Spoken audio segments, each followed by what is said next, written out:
Sir, जिस प्रकार से आपने एक फोटो ट्वीट किया है, सर इसकी क्या सच्चाई है और क्या कहना चाहिए?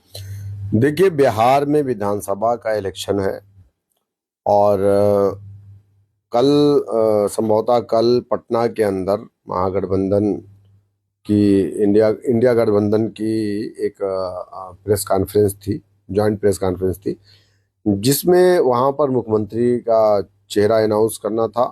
मुख्यमंत्री कौन होगा और उप मुख्यमंत्री कौन होगा।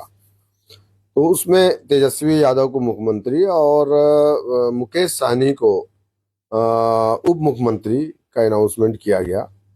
सवाल ये है हमारा इंडिया गठबंधन से कि हिंदुस्तान में मुसलमान बीजेपी को हराने के लिए इंडिया गठबंधन को वोट करता है। 90% उत्तर प्रदेश में, 100% बिहार में मुसलमान वोट करता है। तो बिहार में 2.6% जिस समाज की आबादी है उसको तो आपने डिप्टी सीएम का चेहरा बना दिया, और जो वहां 18% है उसको क्या मिला? वो दरी बिछाने का मंत्रालय उसके पास रहेगा क्या? कुर्सी बिछाने का मंत्रालय उसके पास रहेगा या नारा लगाने का मंत्रालय उसके पास है?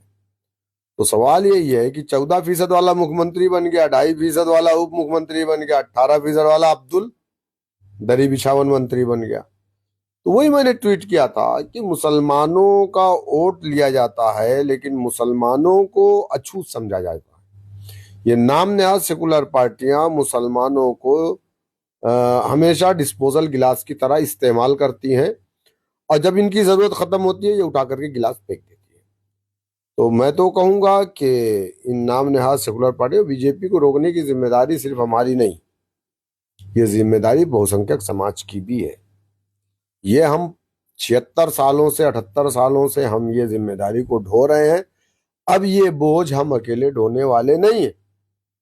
हम सिर्फ कुली बन करके नहीं, भाई मुकेश सहनी को जब तक आपने उप मुख्यमंत्री का चेहरा अनाउंस नहीं किया, उन्होंने कहा मैं स्टेज पे नहीं आऊंगा। तो वो तो हिस्सेदारी की बात कर रहा है, जो 2.5% है बिहार में, 18% हिस्सेदारी की बात क्यों ना करे?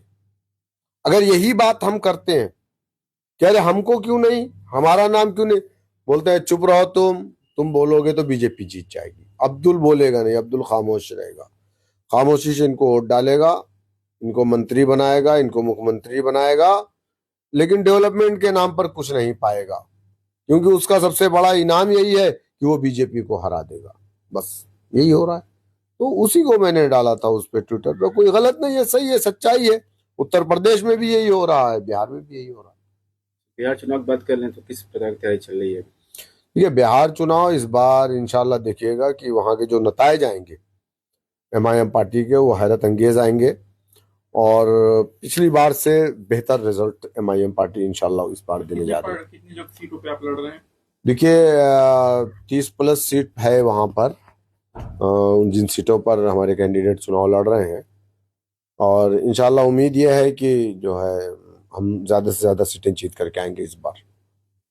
फिर एक बार यही सवाल है कि जिस तरीके से फोटो है उसको ट्वीट किया जा रहा है, वायरल हो रही है सोशल मीडिया पे, उसको पीछे लेके आप उसको अर्थ क्या निकाल रहे हैं कि क्या ये सच है? नहीं, ये सच्चाई है, ये सच्चाई है। इस देश के अंदर मुसलमानों के साथ यही हुआ है।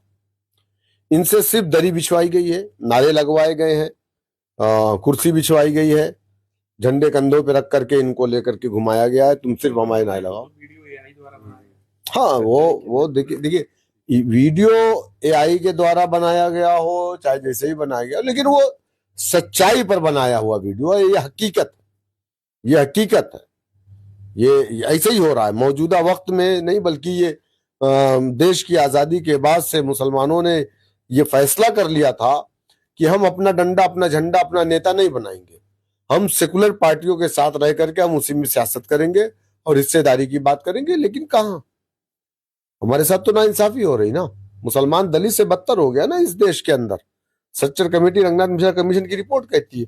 और सबसे ज्यादा हुकूमत इस देश में किसने किया? कांग्रेस ने किया, नाम नया सेकुलर पार्टियों ने किया। तो अगर मुसलमान दलित से बदतर है तो उसकी जिम्मेदारी ही नाम नया सेकुलर पार्टी है जिनको मुसलमानों ने वोट किया। ठीक, कट करके